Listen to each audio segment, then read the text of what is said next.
FDP. So far, so many topics were discussed by so many eminent experts from various parts of our country. And I think the purpose of this FDP is to make you aware of the cybersecurity aspects in terms of the smart cities. So based on the title of the FDP, in my session, I'm going to explain about another technique, another methodology known as attribute-based encryption, and how we can incorporate this type of encryption mechanism in the applications that are supposed to be very much useful in smart cities.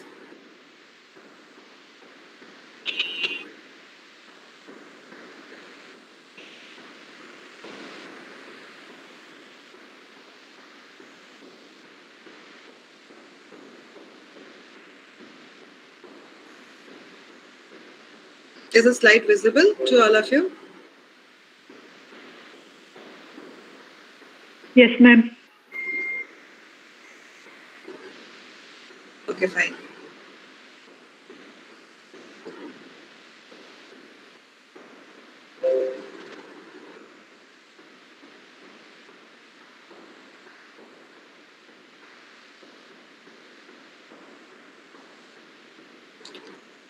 So first, let us consider one example. Okay, so suppose there is a user, say a network switch. We have the network connectivity. We consider the internet, and suppose one user is a network switch. Now, this network switch stores many information log about the IP addresses, about the bandwidths, about so many things, so many other network parameters. It stores this information in a server over the cloud, obviously. Now, since these information, it is very much confidential, so we cannot keep this information simply as it is. We have to encrypt this information, and then this information has been kept in the cloud. Okay, so fine, means all is okay till that the information about the network is been kept in this switch, which is again been encrypted, and it is kept. Now there is a bunch of users. Consider there are some network administrators or some other group of people who want to access a portion of the information that is being stored in this network switch. Suppose a group of users, they want to access the IP addresses of a certain range, or they want to access the information where the bandwidth is in a certain range. So they do not require the entire information that the switch is storing, but only a portion of the information. And there are several group of people who need to access the information separately. The separate informations are being accessed by separate group of people in a separate time. So how we are going to provide the right or the access control to this set of users? Okay, so this is how and where the attribute-based encryption has its role. You understand the problem why we are going to discuss about attribute-based encryption, means under which circumstances we should incorporate ABE in our applications.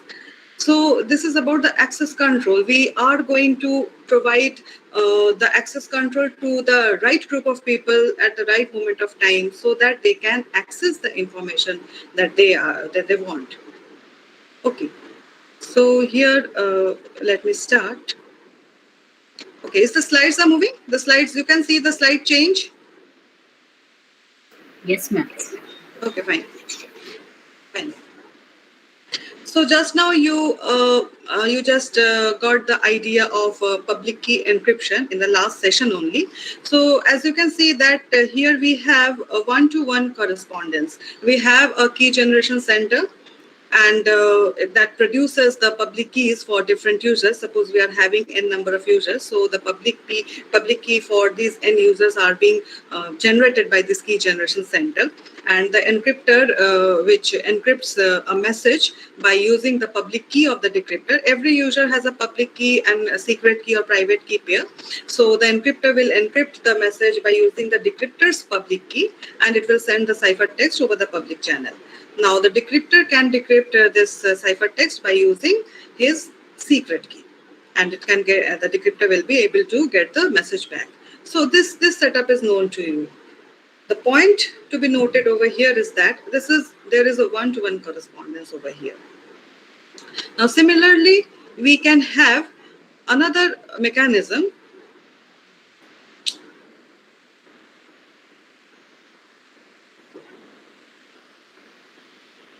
Yeah. So next is the identity-based encryption. This also has one-to-one correspondence. You can see that the KGC will generate the secret key for a user U based on the identity, unique identity of the user. This is also, you have got the idea about identity-based encryption in the last session itself. So I'm not going into much detail over here. Just to know you, let you know you that any user will be providing a unique identity. This could be anything, your PAN number, your email ID, your retina, your fingerprint, any unique part. So this unique, based on this unique identity and based on some public parameters, which are also called params, and there is a system master key also. So including these things, the will provide the secret key. It will generate the secret key and it will give it to the user. Now, again, the process is same. The encryptor will encrypt the message by using this ID. Okay, here the public key means the ID of that user. That is the difference between the identity-based encryption and the previous one. So using that ID, the encryptor will encrypt the message, which will give you the ciphertext, which is again transmitted over the public channel. And as the decryptor receives the message, the ciphertext, it has a secret key. It will use a secret key to decrypt the ciphertext and get the original message back. So again, the point here to be noted is that we have one-to-one correspondence. So what the example that I talked in the beginning, if we use this type of methods, it is not possible to achieve our goal, because in our example, we want a group of people to be able to decrypt the message. So here we are not having such type of correspondence. We're not having one-to-many correspondence. So here we are going to introduce what the attribute-based encryption, for example. Now consider, let us see another example to explain the attribute-based encryption. Suppose we are having a user U. The user has a credential. Let L be the credential of this user U. So this credential could be any attributes. In this example, I have considered that the user is of the branch CSE and the user is an MTech student. Okay, so these are certain attributes. Okay, like the attributes, I've considered the department as the attributes. Again, the designations, whether the student is a PhD student or an MTech student or a BTech student. So this could be the attributes. Now, based on these attributes, the user will have a credential. Okay, so this user is going to provide the key generation center its own credentials. Now, based on these credentials and the public parameters and the system master key, the KGC will produce a secret key based on this credential, mind it. Okay, so the secret key based on the user's credentials are being generated by the key generation center. Now, we have this type of policy over here.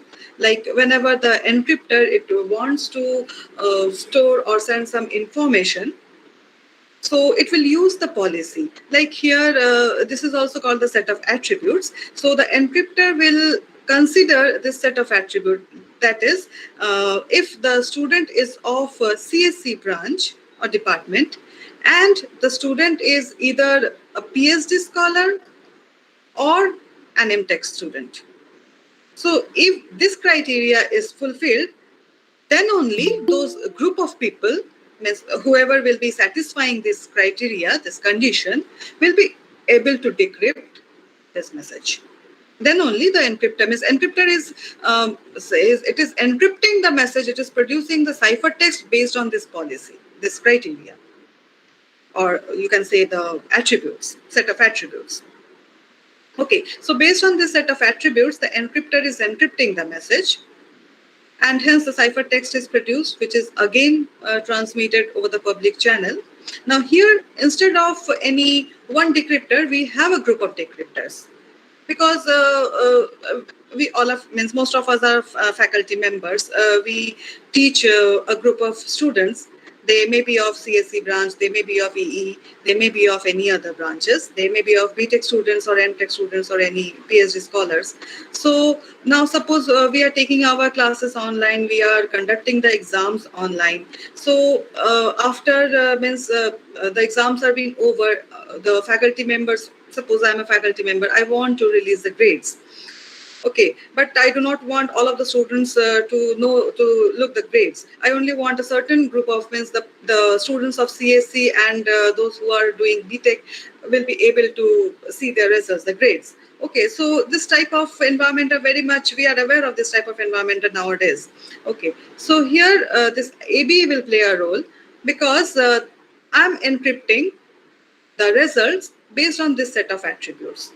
So all other students here, user 1 is a group of students with the credentials CSC and BTech. User 2 again is having the credentials CSC MTech. User 3 is again having the credentials CE and MTech. So what will happen here? Which user will be able to decrypt this ciphertext, that will depend on this policy. So here we can see that user 2 is having the credentials CSC and MTech. So it is going to satisfy this policy, the set of attributes. So in this case, the user L2, user 2 having the credentials L2 will be able to decrypt. So any other users whose credentials satisfy this set of attributes will be able to decrypt the ciphertext here with the secret key based on that credential. So here we are going to have a set of decryption keys provided by the key generation center. I think you understood the concept.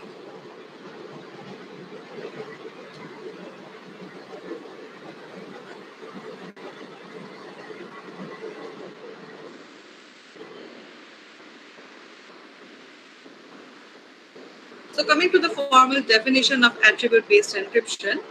So it is a type of public key encryption mechanism where the message is encrypted for multiple users. Okay, and all the users, they have their set of attributes. The user's role here is described by the set of attributes. Now, the secret key of the user and the ciphertext, they both are dependent upon this set of attributes. And the decryption is possible only if this set of attributes that are associated with the secret keys, they matches the attributes that are associated with the ciphertext. So this condition has to be met. Only then the decryption is possible. So why AB? Why do we consider AB? You have already got the information in the previous session that in smart cities, most of the applications, they use IoT. They use the cloud environment is being used. Otherwise, we cannot implement our applications. So what happens if we use the normal public key encryption techniques like the RSA or the identity-based encryption? We talk about the RSA first. So it has some overload, because in the RSA mechanism, the digital certificates need to be maintained. The public key management is required. So these infrastructures are needed if we are to implement the RSA mechanism. The IBE, it overcomes the need of digital certificate, but it doesn't provide one-to-many communication. This is also true for the RSA environment also, RSA mechanism also. So first we need the one-to-many communication in IoT and cloud environment. And again, after that, even if we need one-to-one communication for any of the applications, there are certain overheads that these particular traditional techniques incorporate. So here AB has advantage, and hence it is efficient because it supports one-to-many communication and it doesn't need to maintain the digital certificates. So we can say that it doesn't have that overload.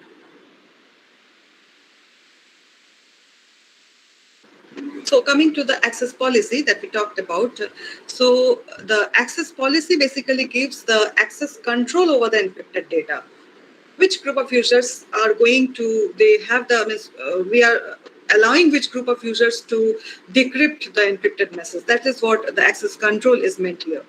So this access policy will define which group of users can access or can decrypt the encrypted data. So the access policy describes the user's access to the encrypted data. It is constructed by using the access structure. So to define the access structure, I've used some notations. So gamma is the notation for defining an access structure. So if we have a set of n attributes, say A1 through AN, so the access structure gamma is defined as a monotonic collection of all the non-empty subsets of A1 through AN. Okay, so by monotonic collection, we mean that for all xy, such that if x belongs to this access structure and x is a subset of y, then y will also belong to the access structure gamma. So this is what we mean monotonic collection. And all the non-empty subsets of A1 to AN, this is denoted by 2 to the power A1, A2 dot dot dot AN minus the null set. So these are some of the basic terminologies of set theory. So this is what means the access structure is how defined. Now all the attributes that are included in gamma, they are called the authorized attribute sets, and all the attributes that are not included in this access structure, they are called the unauthorized attribute sets.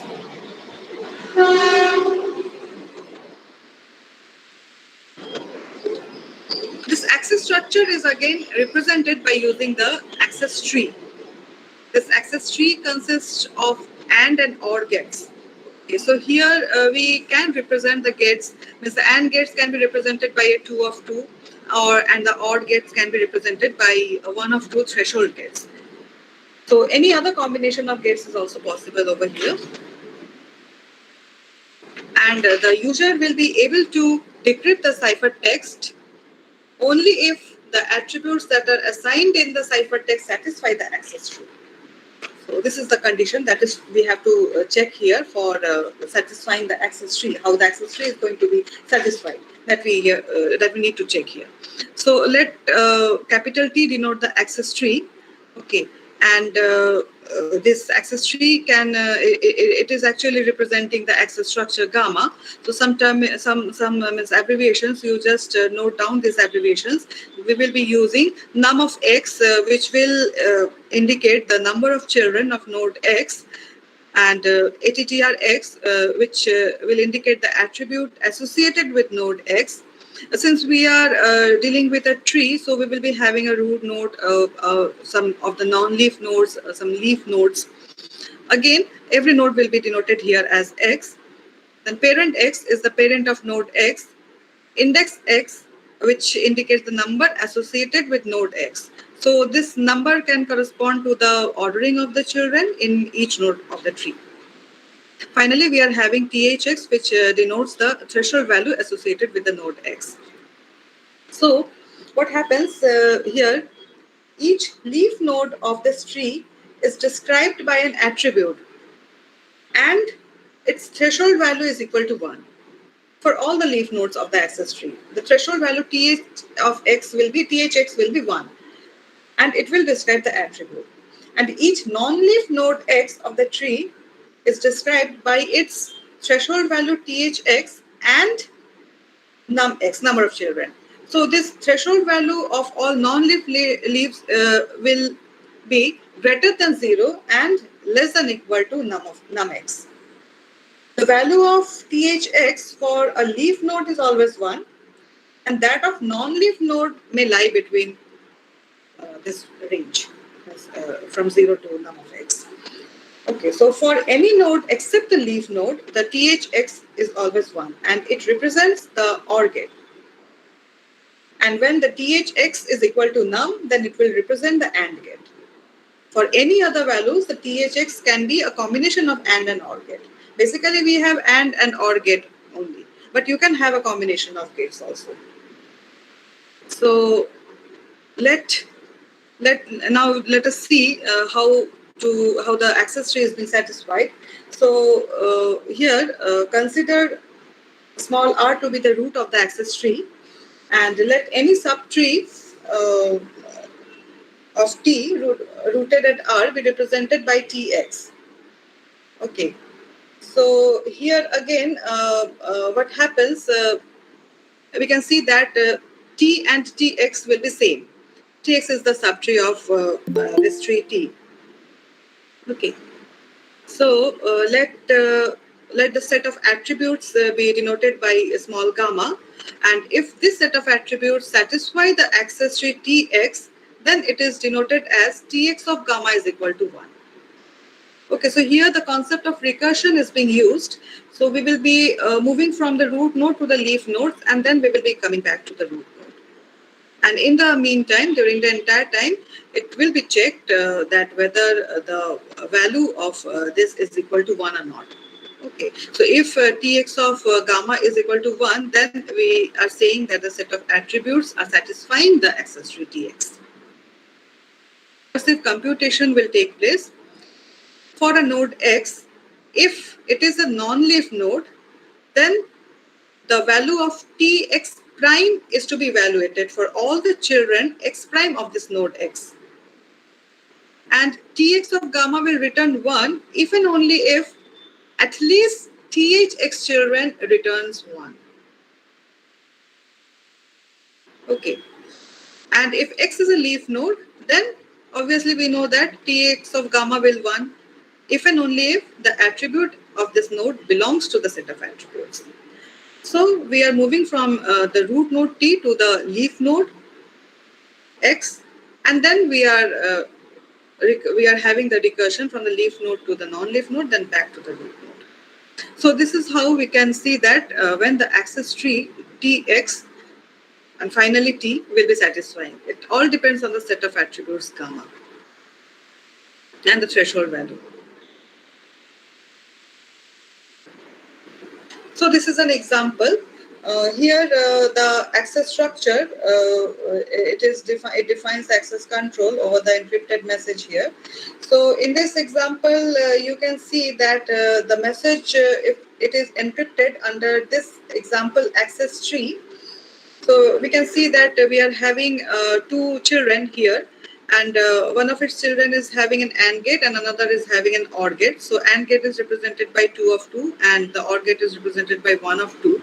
So here the users with the attribute sets XYZ hospital and cardiologist and Dr. X, or XYZ hospital and cardiologist and Dr. Y will be able to decrypt the ciphertext. Okay, if the message is being encrypted by using this access tree. So only these two set of users, or these two, the users having these credentials will be able to decrypt the ciphertext.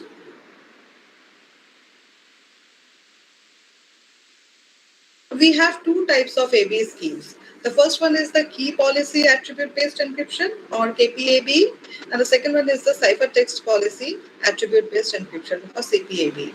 So what happens in KPAB? First, you consider that for any encryption mechanism, the two parameters are the private keys and the ciphertext. Okay. And if we consider about the AB mechanism, so the two important parameters are the set of attributes and the access policy. Now, when the ciphertext is associated with the attribute set, receiver's attribute set, a set of attributes, and the secret key is associated with the access policy, this mechanism is called the KPAB mechanism.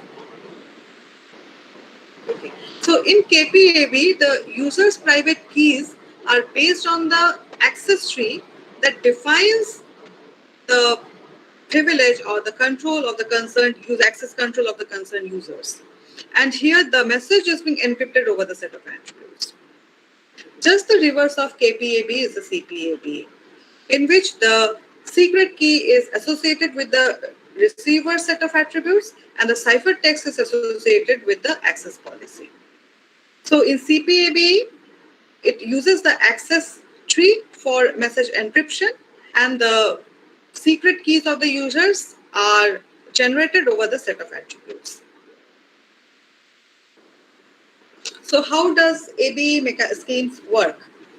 So here also we will, I'll introduce you with some of the steps or phases.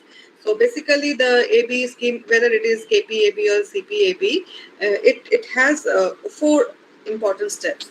The first one is the setup or phases. The setup phase is the first phase.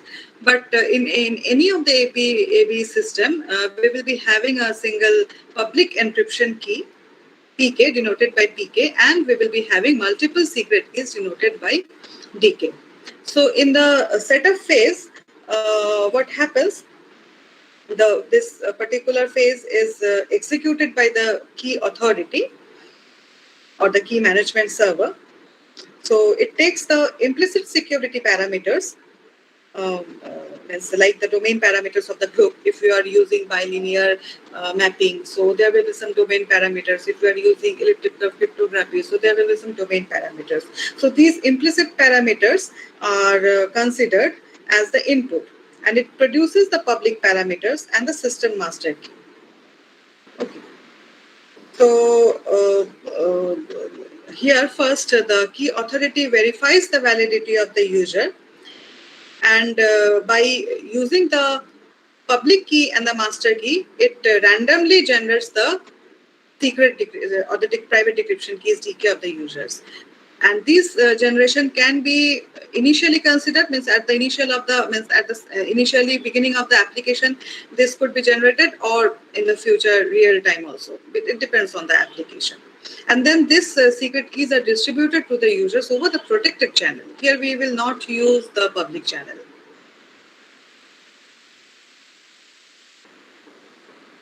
Now, next phase, after the setup, we will be having the encryption phase. So this will depend whether we are using KPAB or CPAB. So if KPAB is being used, then the access policies will be created, and they are to be associated with the private decryption keys, and an attribute set will be associated with the ciphertext.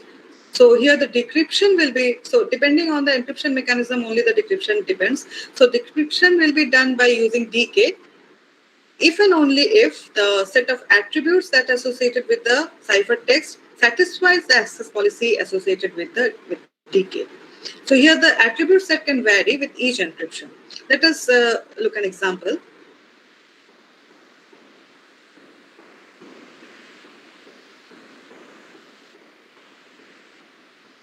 Okay, so consider this example where we have this ciphertext C1, and the set of attributes that are associated with this C1 are 3, 5, 6, and 7. Okay, now we are having 5 users. Obviously, the 5 users are going to have 5 secret keys based on their credentials. So K1, K2, K3, K4, and K5 are the 5 secret keys, and the access policy that are associated with this set of keys are: for K1 we are having 1 and 2, for K2 we are having 3 or 5. Similarly, for K3 the policy is 1 and 2 or 3 and 7. For K4 the policy is 3 out of 1, 2, 3, 4, 5, 6, 7. So this is what we mean by a combination gate. Okay, this is neither AND gate, neither OR gate. So it is a combination gate in between, means AND or gate. So again, for K5, the policy is 2 out of 1, 2, and 5. So what will happen if we are going to decrypt this ciphertext by using key K1?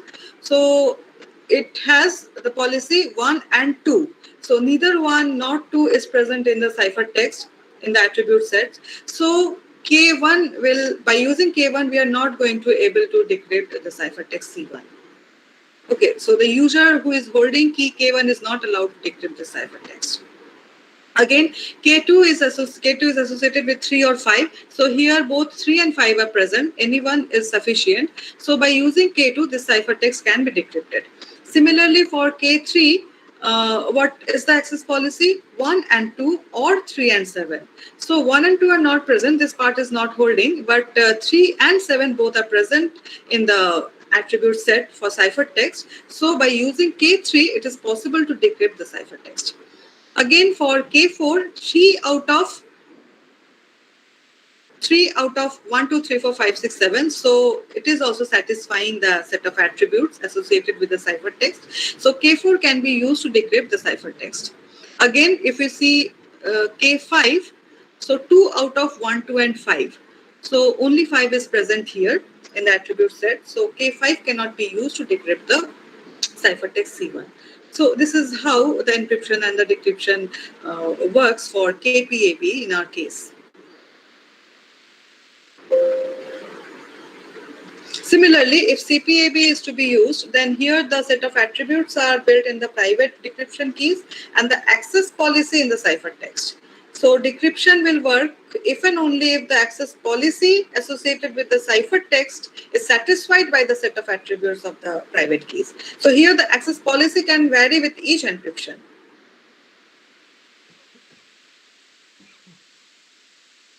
Again, have a look on a similar type of example. So the ciphertext is generated based on this access policy, 1 and 2 or 3 out of 4, 5, 6, 7. And we are having again 5 a set of keys, decryption keys. So the set of attributes that are associated with these keys are mentioned in the brackets. So if we look into key K1, so it is having 1 as the attribute. So 1 and 2, it is not satisfying the access policy that is being associated with the ciphertext. So key K1 cannot be used to decrypt the ciphertext. Similarly, you can self-check that K2 can be used to decrypt the ciphertext because it is having the attributes 1 and 2, 1, 2 both, and 1 and 2 both are required here to decrypt this ciphertext. Similarly, K3 and K4 will also be able to decrypt the ciphertext, but K5, which is having the attributes 4, 5, 8, so 3, the criteria is 3 out of 4, 5, 6, 7. So we are not fulfilling, this K5 is not fulfilling this criteria, neither this part nor this part. So K5 cannot be used to decrypt the ciphertext. So this is how the CPAB and KPAB are different. They are also called the dual of each other. Now, for performance analysis aspect, it is to be noted that the encryption time and the ciphertext size, they both are linear in the number of attributes that are involved. Okay, or the set of attributes in both KPAB and CPAB schemes. So it is required when you are designing either the KPAB or the CPAB mechanism, and so you need to check what is the encryption time, whether or the size. These are the performance evaluation parameters. So for performance analysis, this aspect is very much important. So next, I'll talk about the security analysis. So here, what happens, in order to analyze the security of the proposed or the designed AB mechanism, you have to follow a game. So here the game is between the adversary and a challenger. Okay, this is also a type of model. So this game runs between the challenger and the adversary, which consists of 6 steps. Or yes, basically it has 6 steps. Many of the games are also modification. So this is the base model that I'm talking about. So here in the first step in it, or the initialization, the adversary, it announces the challenge. Okay, that is the attribute set. It declares the set of attributes that is to be challenged upon, that it wants to attack. This is the first criteria. Then in the second step, that is the setup step, the challenger provides the public parameters to the adversary. but it keeps the master key with itself. It is to be kept secret. But all the other public parameters are to be provided to the adversary. Then, in the phase one, in the third step, that is called phase one, the adversary is permitted to make a number of queries for extracting the secret key or the decryption key. Okay. So here again, the queries for the decryption keys for many access structures, it is repeated actually. So whenever the set of attributes that doesn't belong to the access structure for all j, so this many queries are allowed by the adversaries. Now in the next step, that is called the challenge. So here the adversary submits two equal length messages, M0 and M1. And the challenger flips a fair coin randomly, which is called B, and encrypts the message depending upon the outcome of the B, whether the coin is head or tail. So if it is head, so it will be based on that particular output, the message M will be encrypted with a set of attributes gamma. And this ciphertext, the ciphertext that is being generated by out of this encryption, the ciphertext is to be passed to the adversary. So in the next step, that is called the phase two, this phase one is repeated. So this is where this particular statement comes into play. That is for different many access structures, AJ. Okay. So the different queries are to be issued in each of the iteration. So phase one is repeated in phase two. And finally, in the last step, that is called the guess, the adversary outputs the guess B prime of B. Okay. So here the adversary wins the game if it can successfully guess if B prime is equal to B or not. If it is true that B prime is equal to B, then the adversary wins the game. Otherwise, it is not. Now, during the entire game, entire duration, the adversary has a small advantage, which is given by the probability that B prime will be equal to B minus half. This is the small advantage that the adversary has during the entire game. So this is how the security strength of the ABA scheme is analyzed.